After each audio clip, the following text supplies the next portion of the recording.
DR Congo's President Joseph Kabila and his Rwandan and Ugandan counterparts have jointly appealed to the rebels to pull out of Goma. The three agreed this during a crisis in Uganda's capital, Kampala. Isabel Nakiria tells us more. Yes. He had rejected talks with the rebels, claiming they were not legitimate. But now the DR Congo President Joseph Kabila says he is ready to address the M23 demands. We have now formally received a summary report of what has been done to date, and it's on the basis of that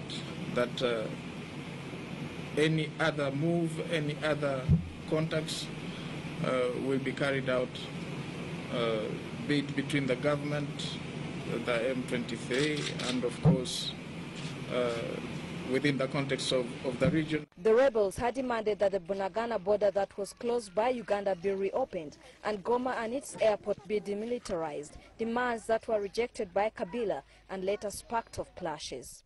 The rebels, who are in control of the strategic city of Goma, have reportedly taken over another town, Saki, on the way to Bukavu, and say they are advancing to Kinshasa. In a joint communique issued by the three presidents, Museveni, Kabila and Kagame, the M23 rebels were told to immediately pull out of Goma and cease fire. Ugandan President Yoweri Museveni disclosed that they had an elaborate plan to have the rebels out of eastern Congo. Rebels should get out of the town in a plan which we shall give them. There will be a force to observe that nobody violates the ceasefire. Then the government of Congo is working around the clock to address the rebels' issues. Nearly 3,000 security forces, both police and army, had by Wednesday reportedly laid down weapons, defecting to M23. President Kagame, who has several times been accused of backing the rebels, said solutions must be found and counter-accusations stopped.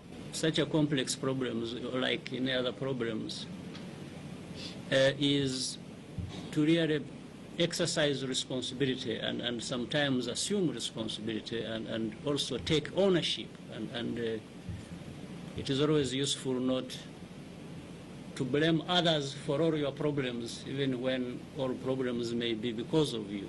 The United Nations Security Council says it's reviewing MONUSCO mission in Congo after imposing additional sanctions against the M23 rebels. And chair of the Great Lakes States, President Museveni, is proposing convening another meeting to discuss the continued deteriorating situation in Congo. For now, the three leaders said the resolutions have a neutral force deployed in Congo will be put on hold until the rebels respect the call to pull out of Goma and stop further advance. Isabel Nakiria, CCTV, Kampala.